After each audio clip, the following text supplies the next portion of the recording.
Hello everyone, welcome back to channel. आज हम देखने वाले हैं ऊप्स विद जावा का थर्ड लेक्चर। और हमने पिछले लेक्चर में जैसे कि कंट्रोल फ्लो तक पढ़ लिया था जावा के अंदर। जैसा मैंने आपको बताया था, decision making, loop statement and jump statement. Control flow हमें ये तीन जो है statement, control flow statement provide कराते हैं। तो इसमें से आज हम देखने वाले हैं डिसीजन मेकिंग स्टेटमेंट्स में इफ़ स्टेटमेंट्स और उसके 4 टाइप्स और स्विच स्टेटमेंट, और बहुत अच्छे से समझेंगे। उसके साथ हम वीएस कोड के अंदर कोड भी करके देखेंगे, और जिससे कि आपको बहुत अच्छे से समझ में आए। ठीक है, तो सबसे पहले हम क्या करते हैं, सबसे पहले जल्दी से हम जाएंगे अपनी पीपीटी पे और इसे समझते हैं सबसे पहले। तो सबसे पहले हमारे पास डिसीजन मेकिंग स्टेटमेंट।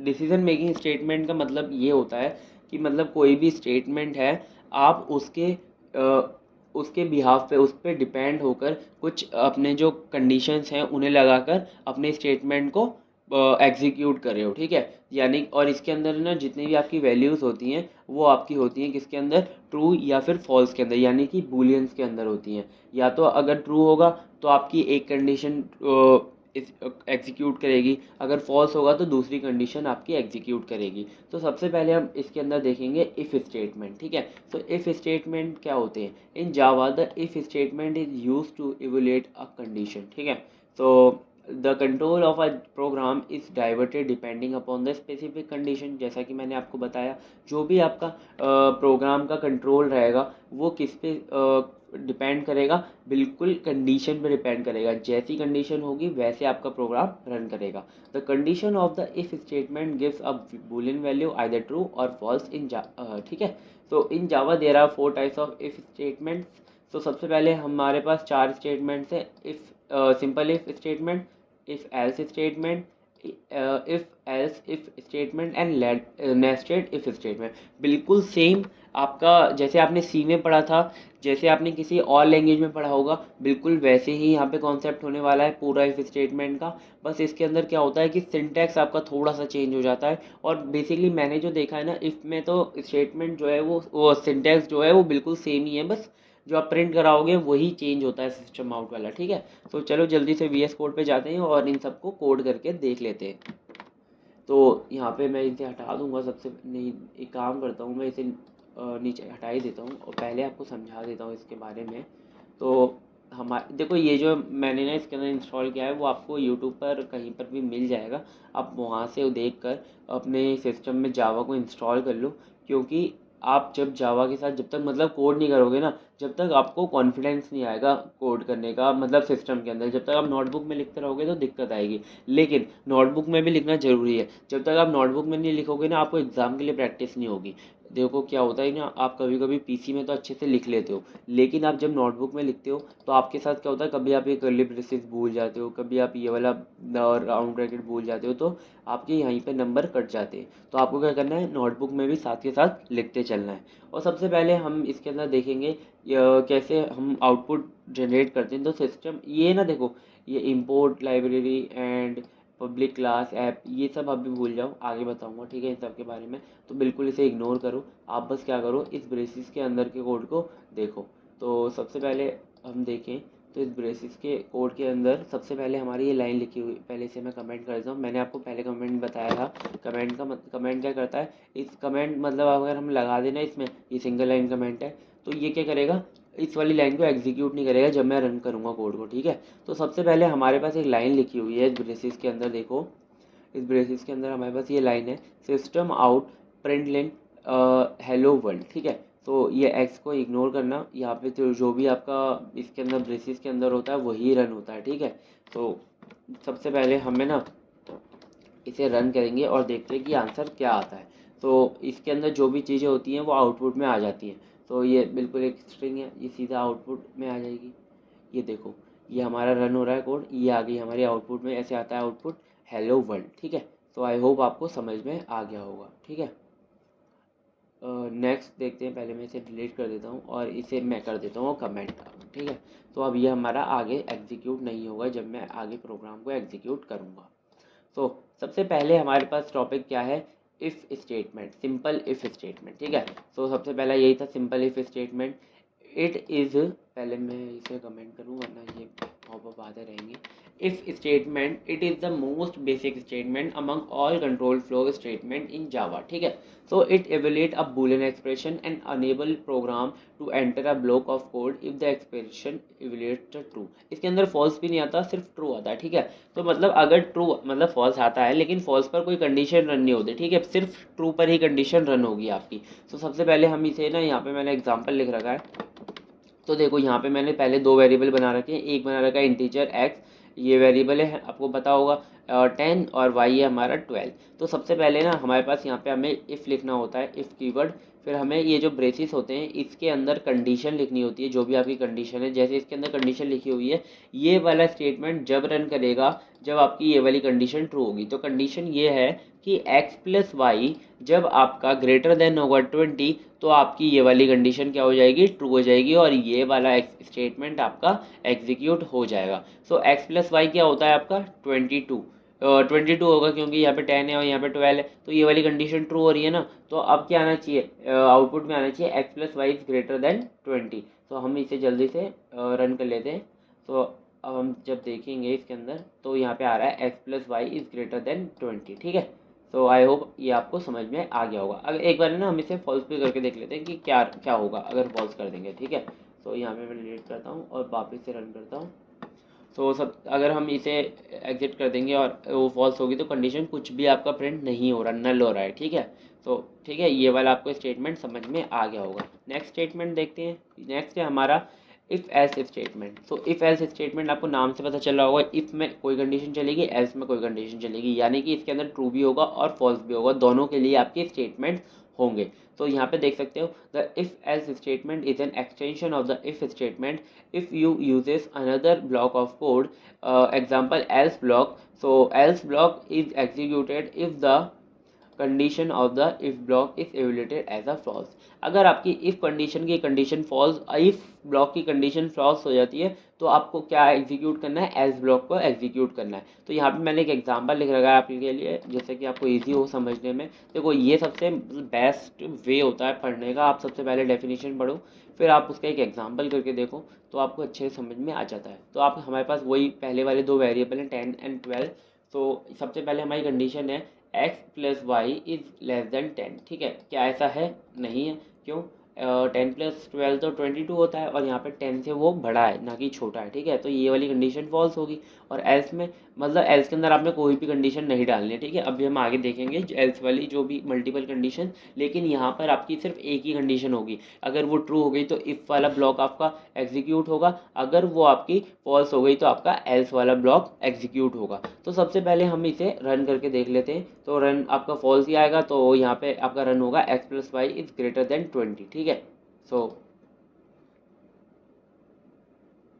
ये आप देख सकते हो ये आ रहा है। ये जल्दी से मैं इसे पूरा डिलीट कर देता हूँ जिससे कि बिल्कुल कन्फ्यूज़न ना हो, क्योंकि स्टार्टिंग के लेक्चर हैं। तो सबसे पहले ये देखो क्या आ रहा है, x plus y is greater than 20, ठीक है। तो अब देखते हैं नेक्स्ट, ये आपको समझ में आ गया होगा सेकेंड टाइप इफ स्टेटमेंट का। नेक्स्ट है हमारा इफ़ एल्स इफ़ लैडर, ठीक है। तो इसके अंदर लैडर से आपको नाम पता चल रहा होगा कि आपकी मल्टीपल कंडीशंस होगी, ठीक है। तो एक तो होगा आपका इफ़ और सारे होंगे else if else if else if, ठीक है। तो सबसे पहले हम इसको जल्दी से डेफिनेशन पढ़ लेते हैं। If else if statement contains the if statement followed by multiple else if statement, ठीक है। so जैसे मैंने आपको बता दिया, in other words we can say that it is chain of the if else statement. ये हमारी चेन है इफ एल्स स्टेटमेंट की, that create a decision tree which the program may enter in the block of code where the condition is true, which can be defined as statement and end of the chain। so देखो इसके अंदर क्या होगा कि code आप जो भी आपको प्रोग्राम होगा एक chain of if else statement में चले जाएगा, ठीक है। तो इसके अंदर क्या होगा, अगर जो भी आपकी स्टेटमेंट ट्रू होगी उसे वो जो भी आपकी स्टेटमेंट ट्रू होगी उसे वो स्टेटमेंट को एग्जीक्यूट कर देगा। लेकिन अगर कोई भी इफ वाली स्टेटमेंट अगर आपकी ट्रू नहीं होती तो आपका वो क्या करेगा, एल्स वाली स्टेटमेंट को एग्जीक्यूट करेगा। तो यहाँ पर हमने ये एग्जांपल लिख रखा है, इससे आपको सब कुछ क्लियर हो जाएगा अगर डेफिनेशन से नहीं हुआ। तो देखो सबसे पहले हमने यहाँ पर एक स्ट्रिंग ले रखी है। स्ट्रिंग हम आगे पढ़ने वाले हैं। स्ट्रिंग क्या होता है, आपका कलेक्शन ऑफ कैरेक्टर्स होते हैं। तो आपके देखो दिल्ली, दिल्ली क्या आपकी एक स्ट्रिंग है, दिल्ली DELHI, ये आपका वो है कलेक्शन ऑफ या फिर ग्रुप ऑफ कैरेक्टर्स तो देखो ये हमने स्ट्रिंग ले ली, उसका वेरिएबल का नाम क्या है, सिटी, ठीक है। तो आपने इफ स्टेटमेंट यहाँ पे लगाई, ये आपकी एक इफ स्टेटमेंट है, देखो है ना, ये वाली आपकी एक इफ स्टेटमेंट है, इसमें तो कोई दिक्कत नहीं है। अगर city is equal to Meerut आ जाता है ना, तो अगर मेरठ है तो अब क्या होगा कि आपका ये वाला स्टेटमेंट एग्जीक्यूट होगा। लेकिन आपका सिटी इज इक्वल टू आ जाता है नोएडा, यानी कि एल्स इफ लगाना है। अगर आपको एक से ज़्यादा कंडीशन लगानी है तो आपको क्या लगाना पड़ेगा, एल्स इफ लगाना पड़ेगा मल्टीपल कंडीशंस के लिए। तो यहाँ पे city is equal to Noida हो जाता है, तो आपका ये वाला स्टेटमेंट प्रिंट होगा। नेक्स्ट आपका है एल्स इफ, ये आपका city is equal to Agra हो जाता है, तो आपका ये वाला स्टेटमेंट प्रिंट होगा। लेकिन अगर इन सारे स्टेटमेंट में से कोई भी स्टेटमेंट, कोई भी कंडीशन आपकी ट्रू नहीं होती, तो आपका एल्स वाला स्टेटमेंट वो हो जाएगा, प्रिंट हो जाएगा, ठीक है। तो देखो यहाँ पर हमारी दिल्ली है, तो इसमें से क्या आपको कोई स्टेटमेंट ट्रू लग रहा है, इसमें से कोई भी स्टेटमेंट ट्रू नहीं है, तो आपका एल्स वाला स्टेटमेंट चलेगा और सिटी आपका प्रिंट हो जाएगा। सिटी क्या है, दिल्ली, ठीक है। तो जल्दी से इसे रन कर लेते हैं। तो रन देखो कर रहे हैं, तो क्या आ रहा है, दिल्ली आ रहा है। तो आई होप आपको समझ में आ गया होगा। अब क्या करेंगे, अब हम इसे चेंज भी करके देखेंगे, है ना। इसमें आप अगर हम मेरठ कर दें और अब स्टेटमेंट को प्रिंट करें, तो इफ वाला स्टेटमेंट चलना चाहिए, सिटी इज़ मेरठ, ठीक है। तो देखो सिटी इज़ मेरठ आ रहा है। और अगर मैं इसे नोएडा कर दूं तो एल्स इफ वाला स्टेटमेंट चलेगा, ठीक है। तो नोएडा कर दिया मैंने, तो देखो सिटी इज़ नोएडा प्रिंट हो रहा है। जल्दी से बिना देरी करें नेक्स्ट पे मूव करते हैं, क्योंकि ये तो आपको बहुत अच्छे समझ में आ गया होगा। इसे मैं कमेंट कर दूंगा जिससे कि आगे दिक्कत ना हो।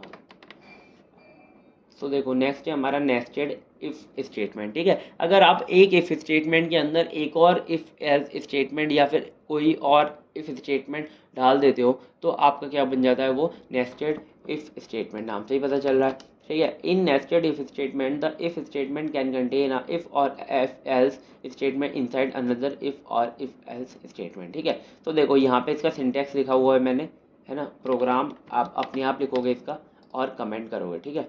तो यहाँ पे मैंने एक स्टेटमेंट लिख रखा है, जिसके अंदर पहले मैंने इफ़ के अंदर एक कंडीशन लिखी हुई है। अगर ये वाली कंडीशन ट्रू है तो क्या होगा, इस वाला ये वाला स्टेटमेंट चलेगा, ठीक है। ये वाला पूरा स्टेटमेंट चलेगा अगर ये वाली कंडीशन आपकी ट्रू हो जाती है, ठीक है। तो इस वाली कंडीशन के अंदर क्या है, पहले आपका एक स्टेटमेंट है, ठीक है।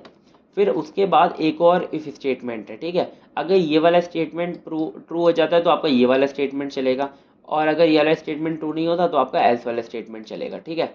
तो देखो एक इफ स्टेटमेंट की कंडीशन है, और इस इफ स्टेटमेंट के अंदर आपका पूरा स्टेटमेंट इतना बड़ा है, ठीक है। और इस स्टेटमेंट के अंदर आपकी एक और इफ एल्स स्टेटमेंट है। देखो अगर ये वाली इफ वाली कंडीशन चल जाती है तो ये वाला स्टेटमेंट ट्रू हो जाएगा, अगर ये वाली एल्स वाली कंडीशन चल जाती है तो आपका ये वाला स्टेटमेंट चल जाएगा, ठीक है। तो आपको क्या करना है, प्लीज़ बस एक एक बार कंडीशन की आगे कंडीशन डाल के देखना और स्टेटमेंट के आगे कोई भी स्टेटमेंट डाल के देखना। आप इसके अंदर ना आप जो मैक्सिमम ऑफ 3 नंबर्स का वो निकाल सकते हो, प्रोग्राम बना सकते हो। मतलब कि आपके 3 नंबर हैं, जैसे कि आपके नंबर है 10, 11 एंड 12, तो इन तीनों के अंदर 12 जैसे मैक्सिमम है, तो आपको फाइंड करना है कि 12 आपका मैक्सिमम, मतलब आपका मैक्सिमम कैसे है, आपको इसके अंदर कंडीशन लगा के देखनी है, ठीक है। तो आप ऐसे ले सकते हो, a is equal to 10, b is equal to 12 and c is equal to 15, ठीक है। आपको इन तीनों के अंदर से मैक्सिमम नंबर निकालना है, मैक्स ऑफ 3 का प्रोग्राम बनाना है, मैक्स ऑफ 3 डिजिट, ठीक है। अगर आप बनाओगे ना, सच में आपको बहुत ज़्यादा कॉन्फिडेंस आएगा अगर आपने बना लिया, ठीक है। अगर नहीं बनता तो मैं कमेंट में कर दूंगा, मतलब कमेंट कर दूंगा इसका प्रोग्राम, ठीक है। तो आप बस एक बार बना के देखना। सो नेक्स्ट पे मूव करते हैं, वो है हमारा स्विच स्टेटमेंट। पहले हम पीपीटी में इसकी डेफिनेशन को देख लेते हैं जल्दी से। तो देखो स्विच स्टेटमेंट क्या है। In Java a switch statement is a control flow statement that allows you to execute different blocks of code based on the value of variable or expression, ठीक है। बिल्कुल इफ एल्स लेटर की तरह इसके अंदर multiple आपके statements, multiple statements होते हैं, मल्टीपल कंडीशंस होती है, जिसके बिहाफ पर आप अपने स्टेटमेंट्स को एग्जीक्यूट करते हो, ठीक है।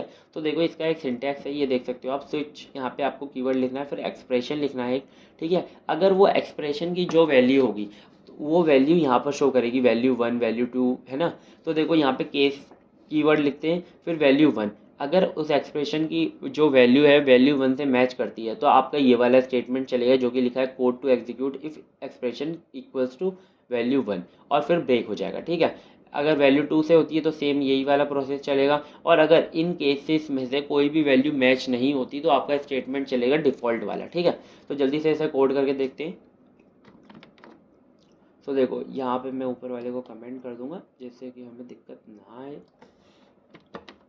प्लीज़ एक बार ना इसे करके देखना जैसे कि आपको मतलब कॉन्फिडेंस है, वरना देखो मैं बताता रहूँगा तो क्या दिक्कत है, बता भी दूंगा।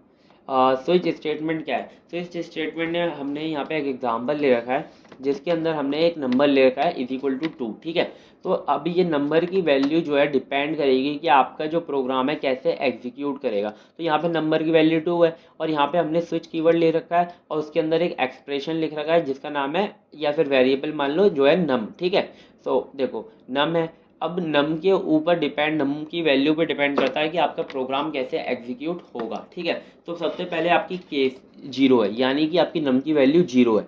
ठीक है, और फिर है नम की वैल्यू 1, यानी कि अगर ये नम की वैल्यू 0 हो जाती है तो आपका स्टेटमेंट ये वाला प्रिंट होगा। अगर आपकी नम की वैल्यू 1 हो जाती है तो आपका स्टेटमेंट ये वाला प्रिंट होगा। लेकिन आपके नम की वैल्यू तो 2 है तो आपके स्टेटमेंट डिफ़ॉल्ट वाला प्रिंट होगा। ठीक है, तो ब्रेक स्टेटमेंट को अभी हम आगे पढ़ेंगे नेक्स्ट वीडियोस में, तो जिससे आपको ब्रेक स्टेटमेंट और समझ में आएगा। अभी के लिए मैं बता देता हूँ ब्रेक स्टेटमेंट क्या कर देता है, प्रोग्राम को टर्मिनेट कर देता है, वहीं पर रोक देता है, उसके आगे बढ़ने नहीं देता। ठीक है, तो देखो यहाँ पे नम की वैल्यू 2 है तो यहाँ पे हमारा नम प्रिंट यानी कि 2 होना चाहिए। ठीक है, ये केस 1, केस 0 नहीं चलेगा, केस 1 नहीं चलेगा। ठीक है, तो जल्दी से देख लेते हैं ये कैसे चल रहा है। तो रन करता हूँ मैं यहाँ पे, तो आप देखो यहाँ पे हमारा क्या प्रिंट हो रहा है, 2 प्रिंट हो रहा है। क्यों? डिफ़ॉल्ट वाला केस चल रहा है। अब अगर मैं इसे 2 से 0 कर दूँ तो आपका क्या चलना चाहिए, सिस्टम आउट ये वाला चलना चाहिए, नंबर इज़ 0 चलना चाहिए। ठीक है, तो जल्दी से मैं इसे रन करता हूँ तो क्या आ रहा है यहाँ पे, नंबर इज़ 0। ठीक है, ये आप देख सकते हो अच्छे से, ये देखो नंबर इज़ 0 आ रहा है। अगर मैं इसे 1 कर दूंगा तो सेम बिल्कुल नंबर इज़ 1 आएगा। आप क्या करना है, इसके अंदर ना कैलकुलेटर का प्रोग्राम बना के देखना। ठीक है, तो आपको और अच्छे समझ में आएगा। एक आप वेरिएबल ले लेना और प्लस माइनस करके उसमें स्टेटमेंट लगाना। ठीक है, तो नेक्स्ट वीडियो में, वरना आगे अगर आप कमेंट करोगे तो मैं बनवा दूंगा। ठीक है, और अगर इंस्टॉलेशन में कोई दिक्कत आए तो बताना मेरे को कमेंट में, वी एस कोड में अगर, या फिर कोई भी और आईडी में आप अगर करते हो जावा को रन तो दिक्कत आए तो बताना मेरे को। तो इसके अंदर हमारे पास कुछ पॉइंट होते हैं जो हमें दिमाग में रखने होते हैं। तो जब हम फिर स्टेटमेंट को रन कर रहे होते हैं, सबसे पहला होता है the case variable has can be int, short, byte, character और इन्यूमरस। ठीक है, और string type is also supported since version 7 ऑफ जावा। ठीक है, तो आपके जो ये वाले एक्सप्रेशन होते हैं या वेरिएबल होते हैं वो आपके यही सब हो सकते हैं जो यहाँ पे लिखे हुए हैं। ठीक है, इनके अलावा आप कोई और यूज़ नहीं कर सकते, जैसे आप फ्लोट का यूज़ नहीं कर सकते। ठीक है, नेक्स्ट क्या, cases can not be duplicate. आपके यहाँ पे केस कोई भी डुप्लीकेट नहीं होना चाहिए, जैसे मैंने यहाँ पे 0 1 अलग अलग लिख रखे हैं। ठीक है, और डिफ़ॉल्ट केस ज़्यादा अगर 2 नंबर में पूछा जाता है, डिफ़ॉल्ट केस में आप यहाँ पे ये लिख कर आ सकते हो कि व्हेन ऑल द कंडीशंस और cases can not match the condition that default case will run. ठीक है, और एग्जीक्यूट। सो नेक्स्ट है हमारा, default statement is executed when any case doesn't match the value of the expression. ठीक है, जैसे मैंने आपको बताया। तो अगर आप डिफ़ॉल्ट के रखना ना चाहो तब भी चलेगा, बस आपको कुछ भी प्रोग्राम रन नहीं होगा अगर कंडीशन मैच नहीं होगी। ये बस डिफ़ॉल्ट केस होता है, जैसे हम एज केस होता है ना। नेक्स्ट हमारा break statement terminates the switch block when the condition is satisfied. It is optional if not use, next case is executed. ठीक है, अगर आप ब्रेक स्टेटमेंट का यूज़ नहीं करोगे तो नेक्स्ट केस अपने आप ही चल जाएगा। ठीक है, while using switch statement we must notice that the case expression will be the same type of the variable। आपका जो ये जो यहाँ पे केस एक्सप्रेशन होगा वो आपका सेम होना चाहिए ये आपके वेरिएबल्स है। ठीक है, जैसे कि अगर आपने यहाँ पे ए लिख दो। ठीक है, जैसे यहाँ पे मैंने ये क्या लिख दिया, कैरेक्टर लिख दिया, तो ये मैच नहीं हो रहा तो ये स्टेटमेंट नहीं चलेगी। ठीक है, तो आपको क्या करना है, ये मैच करके लिखना है, जैसे कि 0 1 2 3 4 5 6 ये सब क्या इंटीजर है तो ये सब मैच हो रहे हैं। लेकिन आप यहाँ पर कोई भी स्ट्रिंग या फिर कैरेक्टर नहीं लिख सकते क्योंकि वो मैच नहीं होंगे। ठीक है, अब नेक्स्ट देखते हैं, वाई ये हो गया। ठीक है, वाइल सेम स्टेटमेंट ये भी हो गया है। यहाँ तक आई होप आपको समझ में आ गया होगा सब कुछ। जल्दी से अपनी पीपीटी पे देखते हैं। Thank you so much for watching this video. अगर आपने यहाँ तक देखा है, आपको एक्सप्लेनेशन कैसा लगा कमेंट करके ज़रूर बताना। और अगर और आपको ऐसे एक्सप्लेनेशन देखने हैं तो आप सब्सक्राइब कर लो चैनल को, क्योंकि ऐसे वीडियोस जल्दी जल्दी आते रहेंगे। और नेक्स्ट लेक्चर में मिलने वाले AKTU का जो BCS 403 का कोड है उसके हिसाब से मैं पूरा सिलेबस कंप्लीट कराऊंगा। तो आप प्लीज़ बने रहिए चैनल के साथ, आपको सारा का सारा सिलेबस मिल जाएगा। और अगर आपको नोट्स चाहिए तो आपको डिस्क्रिप्शन में उसका लिंक मिल जाएगा। और अगर आपको और किसी सब्जेक्ट की लिंक चाहिए तो भी आपको डिस्क्रिप्शन में प्लेलिस्ट मिल जाएगी। ठीक है, so thank you so much. मिलते हैं किसी नेक्स्ट वीडियो में, तब तक के लिए बाय बाय।